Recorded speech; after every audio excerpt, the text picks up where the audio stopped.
नमस्कार दर्शकों, स्वागत है आपका हमारे चैनल एस्ट्रो सारथी में, जहां हम ग्रहों की चाल, भाग्य के संकेत और समय के रहस्य को सीधे ज्योतिष की दृष्टि से समझते हैं, बहुत साधारण भाषा में। मैं आचार्य शिवी आपका हार्दिक अभिनंदन करती हूं। दर्शकों, आज के इस विशेष वीडियो में हम बात करेंगे कर्क राशि के 2026 के वार्षिक राशिफल के लिए। मतलब कर्क राशि वालों के लिए 2026 कैसा रहने वाला है, इसकी हम आपको जानकारी देंगे इस वीडियो में। पर उससे पहले अगर आपने हमारे चैनल एस्ट्रो सारथी को सब्सक्राइब नहीं किया है तो जल्दी से जल्दी सब्सक्राइब कर लीजिए। इस वीडियो को आप कर्क राशि वालों के लिए भी देख सकते हैं और कर्क लग्न वालों के लिए भी देख सकते हैं। चंद्रमा कर्क राशि में बैठा है तो भी यह वीडियो आपके लिए है। अगर आपका लग्न जो है वहां पर 4 नंबर लिखा है तो भी यह वीडियो आपके लिए है। तो देर ना करते हुए आगे चलते हैं। सबसे पहले बात करते हैं हम गोचर की और फिर इस साल होने वाले ग्रहण की बात करेंगे। देखिए, ग्रहण कुछ भारत में दृश्य है, कुछ दृश्य नहीं है, लेकिन इनका असर हमारे ऊपर अवश्य ही पड़ेगा। तो अब गुरु की बात करी जाए तो गुरु साल के शुरुआत में वक्रीय अवस्था में रहने वाले हैं और 11 मार्च 2026 को यह गुरु मार्गी हो जाएंगे। गुरु आपके लिए आपके 6ठे भाव के स्वामी होते हैं और आपके भाग्य भाव के स्वामी होते हैं। तो गुरु आपके लिए एक महत्वपूर्ण ग्रह है और जब हम किसी भी राशि का वर्ष फल निकालते हैं तो गुरु की स्थिति को देखना हमारे लिए बहुत जरूरी हो जाता है। अब जब ये गुरु 2 जून 2026 को आपकी ही राशि कर्क राशि में आएंगे, ये समय आपके लिए श्रेष्ठ होगा। गुरु आपकी राशि में उच्च के होते हैं।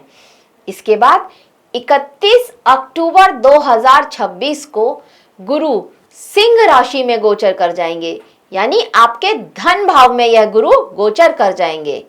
पर 15 जुलाई 2026 से लेकर 11 अगस्त 2026 तक लगभग यह गुरु अस्त रहने वाले हैं। कुल 28 दिन के लिए यह अस्त होंगे। तो यहाँ पर हम गुरु के जो भी हमें प्रभाव मिलेंगे उनमें हम थोड़ी कमियां भी देखेंगे। अब राहु और केतु की बात करना भी बहुत जरूरी है। राहु जो कि इस साल कुंभ राशि में रहने वाले हैं और केतु सिंह राशि में रहने वाले हैं। राहु आपके लिए आपके अष्टम भाव में गोचर करेंगे और केतु आपके धन भाव में गोचर करेंगे। और अष्टम का राहु अभी आपको बहुत परेशान कर भी रहा होगा, लेकिन इसके बाद 5 दिसंबर 2026 को साल के लगभग आखिर में ही यह राहु गोचर करेंगे। राहु वक्रीय अवस्था में रहते हैं और हमेशा उल्टी चाल चलते हैं। तो राहु मकर राशि में आ जाएंगे और केतु कर्क राशि में आ जाएंगे। राहु आपके लिए आपके सप्तम भाव में आएंगे और केतु आपकी ही राशि में आ जाएंगे। तो राहु और केतु आपके लिए क्या लेकर के आ रहे हैं, इसके लिए हम वीडियो में आगे बात करेंगे। शनि जो कि इस पूरे वर्ष मीन राशि में ही रहने वाले हैं, स्थिर रहेंगे शनि एक ही राशि में। शनि का गोचर कैसा रहेगा यह भी हम आपको आगे जानकारी देंगे। देखिए, हम अपना मासिक राशिफल भी निकालते हैं, तो अभी हम इस वीडियो में आपको यह बता रहे हैं कि 2026 ओवरऑल आपके लिए कैसा रहने वाला है। इसकी आपको एक छोटी जानकारी हम अभी आपको दे रहे हैं, पर हम अपने मासिक राशिफल में विस्तार से बताते हैं कि प्रत्येक माह आपके लिए कैसा रहता है, तो आप उसको भी देख सकते हैं। अब यह शनि जो है 27 जुलाई 2026 को वक्री हो जाएंगे। इसके बाद 11 दिसंबर 2026 को यह शनि मार्गी होंगे। शनि आपके लिए आपके भाग्य भाव में बैठेंगे, मीन राशि में आपके भाग्य भाव में ही रहेंगे। अब ग्रहण की बात करी जाए तो सबसे पहला जो ग्रहण पड़ेगा वो पड़ेगा 17 फरवरी 2026 को। ये कंकड़ सूर्य ग्रहण होगा और यह कुंभ राशि में रहेगा, जो कि भारत में अदृश्य रहने वाला है। इसके बाद 3 मार्च 2026 को चंद्र ग्रहण पड़ेगा, खग्रास चंद्र ग्रहण, जो कि सिंह राशि में पड़ेगा और यह भारत में दृश्य भी होगा। इसके बाद 12 अगस्त 2026 को कर्क राशि में ही आपकी ही राशि में खग्रास सूर्य ग्रहण रहने वाला है और 28 अगस्त 2026 को कुंभ राशि में खंडग्रास चंद्र ग्रहण रहेगा। तो खग्रास सूर्य ग्रहण और खंडग्रास चंद्र ग्रहण ये दोनों भारत में दृश्य नहीं होंगे, लेकिन इनका प्रभाव अवश्य ही पड़ेगा। सूर्य ग्रहण तो आपकी ही राशि में रहने वाला है। इसके बारे में भी हम आपको आगे अपने वीडियोस में विस्तार से जानकारी देंगे। अब अगर 2026 के वर्ष फल की बात की जाए कर्क राशि या फिर कर्क लग्न के लोगों के लिए, तो यह साल आपको सबसे ज्यादा स्वास्थ्य, मानसिक शांति पर ध्यान देने के लिए संकेत दे रहा है। मतलब इस साल आपको अपने स्वास्थ्य का, अपने मेंटल पीस का बहुत ध्यान रखना है। साल की शुरुआत से राहु जब आपके अष्टम भाव में रहने वाले हैं, तो ये स्थिति अच्छी नहीं रहती है। अष्टम का राहु हमेशा ही परेशान करता है और टेंशन लेकर के आता है। इसलिए आप थकान, पेट से जुड़ी हुई समस्याएं भी आप महसूस कर रहे होंगे इस समय में। गैस से, पेट में गैस हो, इस तरह की समस्याएं भी, कुछ गैस्ट्रिक प्रॉब्लम भी आप इस समय में देख रहे होंगे, झेल रहे होंगे। बिना मतलब कि किसी से बहस हो जाए, ऐसी स्थिति भी आपके लिए इस समय में बन रख सकती है। आपका गुस्सा जो अचानक से बढ़ जाए, ऐसी स्थिति भी आ सकती है। कोई बात नहीं थी, बहुत छोटी सी बात थी जिसको आप बात करके खत्म कर सकते थे, पर अचानक से आपका गुस्सा बढ़ जाए, ऐसी स्थिति आपकी इस समय में रह भी रही होगी और 2026 में भी रहने वाली है। लेकिन अच्छी बात यह है कि आपको इस समय में थोड़ी थोड़ी सी राहत भी मिलेगी बीच में। वह कब मिलेगी हम आपको आगे बताते हैं। देखिए, साल के शुरुआत से लेकर के 22 फरवरी तक मंगल की 7वीं और 8वीं दृष्टि आपकी ही राशि पर रहेगी। तो यह समय ऐसा होगा जब आपको मानसिक तनाव रहने वाला होगा, गुस्सा भी आपका इस समय में बढ़ सकता है और आपका किसी काम में मन ना लगे। आप जो भी कार्य कर रहे हैं, चाहे अपने ऑफिस में कर रहे हैं, अपने बिजनेस में कर रहे हैं या फिर अपने घर पर कर रहे हैं, आपका किसी काम में मन नहीं लग रहा है। आप परिश्रम भी कम कर रहे हैं और चिड़चिड़ापन आपका अत्यधिक बढ़ जाए, ऐसी स्थिति इस समय में आपकी रहने वाली है। इन स्थितियों के लिए आपको थोड़ा धैर्य रखना होगा इस समय में, और जो भी कार्य कर रहे हैं वहां थोड़ा सोच समझ करके डिसीजन लेना होगा। और देखिए, मेहनत तो करनी ही पड़ेगी, इस बात को आपको समझना भी होगा।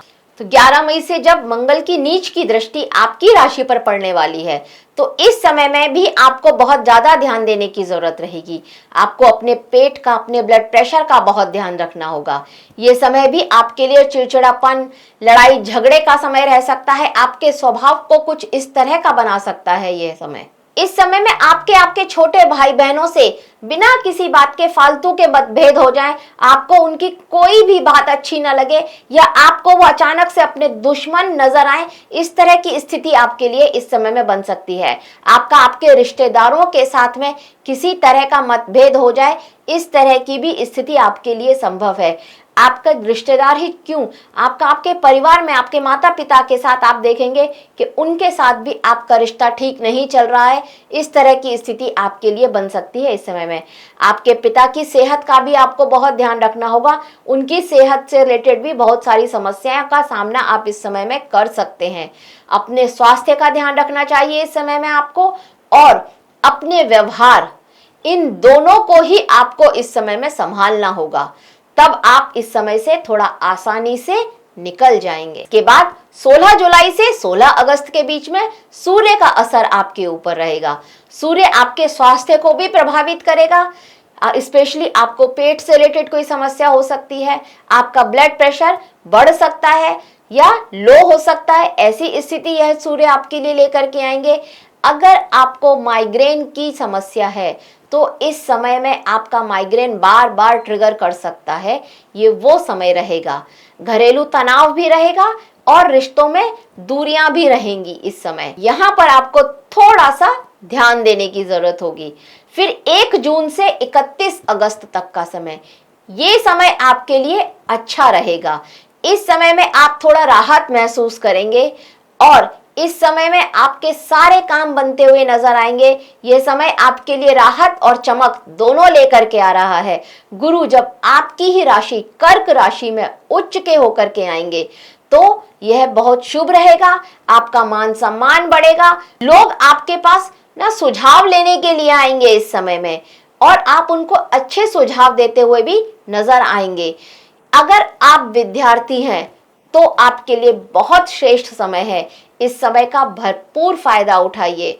मतलब कम पढ़ाई और परिणाम ज्यादा, इस तरह की स्थिति आपके लिए इस समय में बनेगी। घर में कोई शुभ कार्य करना चाहते हैं तो उसके लिए भी यह समय अत्यंत श्रेष्ठ रहने वाला है। शादी विवाह के योग्य हैं तो शादी विवाह के भी घर में बातें होनी शुरू हो जाएंगी। बहुत चांसेस है कि रिश्ते भी देख लिए जाएं और शादी पक्की भी हो जाए, ऐसी स्थिति भी हो सकती है इस समय में।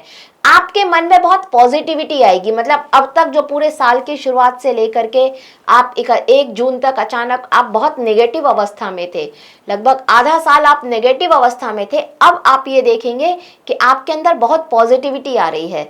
आप हर चीज में अच्छाइयां देख रहे हैं। इस तरह की स्थिति आपके लिए यह बृहस्पति लेकर के आ रहे हैं, और आपको हर जगह से एक अच्छी खबर की उम्मीद है और अच्छी खबर आपको सुनने को भी मिलेगी। ऐसी स्थिति आपके लिए यह समय लेकर के आ रहा है। एक्चुअली में ये समय आपके लिए साल का टर्निंग पॉइंट साबित होने वाला है। तो इस समय का भरपूर फायदा उठाइए, अपने लिए इस साल को और बेहतर बनाइए। 18 सितंबर से 12 नवंबर का जो समय रहेगा उसके लिए देख लेते हैं। इस समय में मंगल नीच के होंगे। मंगल नीच के कहाँ होते हैं? आपकी ही राशि में। तो मंगल यानी आपकी राशि में आ जाएंगे। तो ये समय आपके लिए फिर से सावधानियों के संकेत दे रहा है, और बहुत सावधानी रखनी पड़ेगी इस समय में आपको। इस समय आपका आपके जीवन साथी से किसी भी बात पर भयानक झगड़ा हो जाए, ऐसी स्थिति आपकी हो सकती है। अगर आपकी जन्म पत्रिका में अच्छी ग्रहों की स्थिति नहीं है, जीवन साथी का भाव किसी भी तरह से पीड़ित है, तो ये वो समय होगा कि आपकी लड़ाई इस लेवल तक बढ़ जाएगी कि तलाक तक की नौबत आ जाए, डिवोर्स तक की नौबत आ जाए। ये वो समय आपके लिए रहेगा। तो यहाँ पर आपको बहुत सावधानी की जरूरत होगी। जितना एनर्जी में, जितने गुस्से में, आपकी मंगल की एनर्जी है, मंगल आपकी ही राशि में रहेंगे, मंगल की एनर्जी है, और नीच वाली एनर्जी रहेगी क्योंकि मंगल नीच के रहेंगे, और वहां से 7वीं दृष्टि से या आपके जीवन साथी के भाव को देख रहे हैं। तो आपकी एनर्जी और उनकी एनर्जी टकराएगी, और दोनों में से कोई एक दूसरे की बात को ना सुनेगा ना समझने की कोशिश करेगा। तो इस स्थिति में आने से पहले ही आपको सावधान रह हो जाना है। तलाक तक बात की नौबत ना पहुंचे, यहाँ पर भी आपको ध्यान देना होगा। मन में आपके हमेशा चिंता रहने वाली है इस समय में। शरीर में आप कुछ बहुत मतलब ये महसूस करेंगे, एनर्जी तो बहुत है आपके अंदर, आवाज भी आपकी ऊंची हो रही है, बुलंद हो रही है, लेकिन शरीर में एक तरह की वीकनेस है, कमजोरी है। ऐसी स्थिति आपके साथ बढ़ने वाली है। चोट चपेट का डर तो आपको हर वक्त रहने वाला है। किचन में काम करते हैं, बार बार हाथ जल जाना, चाकू से हाथ कट जाना, इस तरह की स्थिति आपकी बन सकती है। अगर आप कोई भी वाहन चलाते हैं तो उसको चलाते समय भी आपको बहुत सावधान रहना है, क्योंकि छोटा मोटा एक्सीडेंट के योग भी इस समय में आपके लिए बनते हुए नजर आ रहे हैं। आपके सारे काम रुकते हुए नजर आ रहे हैं, और वो भी सिर्फ आपके स्वभाव की वजह से। इसलिए अगर आप इस समय को शांति पूर्वक निकाल देंगे तो आप देखेंगे आपके लिए थोड़ा राहत महसूस होगी इस समय में। मतलब जब आप जानते हैं कि ये समय मेरे लिए ठीक नहीं है, हम आपको बता रहे हैं कि ये समय मंगल नीच के हैं और उनकी नीच की एनर्जी आपके ऊपर हावी हो रही है इस समय में, तो आप जब ये जानते हैं तो आप इस समय को थोड़ा शांति पूर्वक निकाल लीजिए। जरूरी नहीं है हर किसी से भिड़ने जाए। आपकी स्थिति इस समय ये हो जाएगी, अगर आपकी जन्म पत्रिका में ग्रहों की स्थिति ठीक नहीं है तो ये स्थिति हो जाएगी कि आ बैल मुझे मार, ये वो वाली स्थिति रहने वाली है। तो यहाँ पर अगर आप शांति पूर्वक इस समय को निकाल लेंगे, मंगल के नीच की अवस्था जो कि मैंने आपको समय बताया है 18 सितंबर से लेकर के 12 नवंबर तक का, शांति से निकाल लीजिए। इसके बाद अच्छा ही समय रहेगा आपके लिए। 5 दिसंबर से जब राहु आपके सप्तम भाव में आएंगे तो ये समय भी आपके लिए बहुत खास समय नहीं रहने वाला है। राहु की स्थिति अगर आपकी जन्म पत्री में अच्छी है, किसी तरह से पीड़ित नहीं है, तब तो इस समय आप अपने बुद्धि विवेक से कुछ अपने काम बना सकते हैं, कुछ चालाकी चतुराई से अपने काम को बना सकते हैं और समय का फायदा उठा सकते हैं। नहीं तो यह समय आपके और आपके जीवन साथी के बीच की दूरियों को और भी बढ़ा सकता है। अब उनकी बात करी जाए जो संतान के लिए बहुत समय से इंतजार कर रहे थे, तो उनके लिए जनवरी, जून, अगस्त, सितंबर, नवंबर और दिसंबर ये वो माह रहेंगे जिस माह में आपके लिए संतान प्राप्ति के बहुत शुभ योग बनते हुए नजर आ रहे हैं।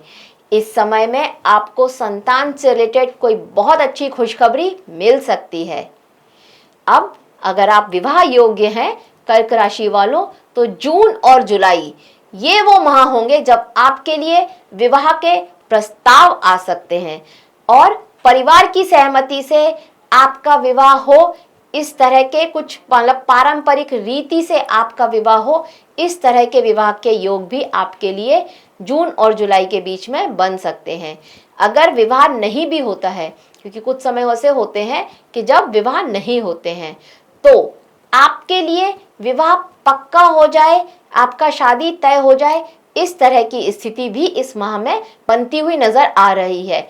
इंगेजमेंट तो हो ही सकती है आपकी। अब अगर आप शेयर मार्केट में निवेश करते हैं तो अप्रैल, नवंबर और दिसंबर बहुत महत्वपूर्ण माह है आपके लिए। इस माह में बहुत ध्यान रखिए। बृहस्पति की दृष्टि आपको एक वित्तीय स्थिरता देने वाली है, आपके फाइनेंस को स्ट्रॉन्ग करने वाली है बृहस्पति की दृष्टि। अगर आप फूड से, होटल से रिलेटेड जो भी सेक्टर है उसमें, डेयरी के सेक्टर में या फिर एनर्जी के सेक्टर में, जो पावर का सेक्टर होता है उस सेक्टर में अगर आप इस माह में निवेश करते हैं या आपने पहले निवेश किया हुआ है, तो इस माह में आपको एक अच्छा मुनाफा मिलता हुआ नजर आ रहा है। पर जून और जुलाई इस समय में आपको भावनाओं में आकर के कोई डिसीजन नहीं लेना है। मतलब हम थोड़ा जल्दबाजी कर देते हैं ना कि अरे यहाँ से मुझे अच्छा मुनाफा मिल गया, मैं फिर से इधर लगा देता हूँ। इस तरह का कोई भी डिसीजन आपको नहीं लेना है, भावनात्मक डिसीजन नहीं लेना है। अच्छी बात तो यह है, अगर आप निवेश करते हैं तो किसी जानकार की सलाह से अवश्य करें। तो कर्क राशि वालों के लिए यह 2026 थोड़ा मुश्किलों भरा भी रहने वाला है, पर कुछ अच्छे परिणाम भी लेकर के आएगा। जब बृहस्पति आपकी राशि में होंगे तब आप देखेंगे कि कुछ अच्छे परिणाम, कुछ अच्छे आप पलों का भी अनुभव करने वाले हैं इस साल में। शुरुआत में और अंत में सावधानी के संकेत लेकर के आ रहा है। जून से अगस्त का समय आपके लिए बहुत शुभ रहने वाला है, तो यहाँ पर आपको ध्यान देने की जरूरत होगी। अपने स्वास्थ्य और गुस्से, इस पर आपको कंट्रोल करना चाहिए। पारिवारिक रिश्तों पर भी ध्यान देना होगा। रिश्ते टूटते हुए भी नजर आ रहे हैं और कुछ रिश्ते बनते हुए भी नजर आ रहे हैं, तो रिश्तों का ध्यान रखिए इस समय में। अब उपाय की बात करें तो अगर आप इस पूरे साल गणेश चतुर्थी का व्रत रखते हैं तो आपके लिए अत्यंत श्रेष्ठ रहेगा। गणेश चतुर्थी कृष्ण पक्ष की चतुर्थी को जो आती है, उस चतुर्थी पर हर साल आती है, हर माह आती है कृष्ण पक्ष की चतुर्थी।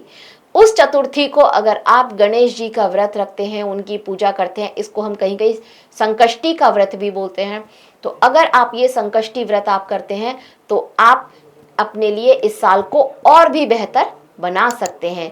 गणेश जी की पूजा करें, उनको दुर्वा घास चढ़ाएं, थोड़ा सिंदूर लगाएं, रोली लगाएं, चावल दें और लड्डू, गणेश जी के बहुत प्रिय हैं लड्डू, उनको अगर आप मोतीचूर के, बूंदी के, अपनी श्रद्धा अनुसार लड्डू चढ़ाते हैं तो आपके लिए अत्यंत श्रेष्ठ रहेगा। अगर आप गणेश सहस्त्र नाम का पाठ भी करते हैं, अगर आप पढ़ सकते हैं, तो भी आपके लिए यह साल और बेहतर रिजल्ट लेकर के आ सकता है। अगर कुछ नहीं, सिर्फ इतना ही कीजिए, ओम गंग गणपतये नमः।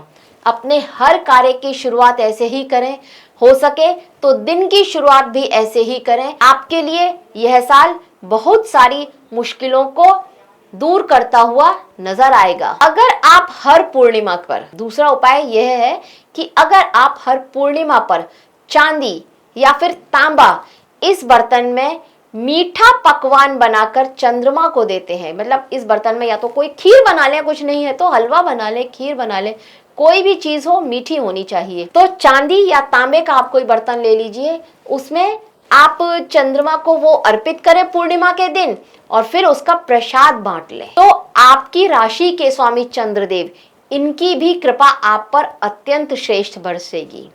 आपके लिए एक उपाय बहुत श्रेष्ठ रहने वाला है। कर्क राशि वालों को ये उपाय हमेशा अपनी लाइफ में करना चाहिए, आजीवन करना चाहिए। जब भी आपको रात में चंद्रमा दिखता है, आप चांद की रोशनी में थोड़ा 10-5 मिनट टहलिए, वॉक कीजिए, और स्पेशली पूर्णिमा के दिन तो ऐसा जरूर कीजिए। ये आपके मानसिक स्थिति को बहुत मजबूत करता है।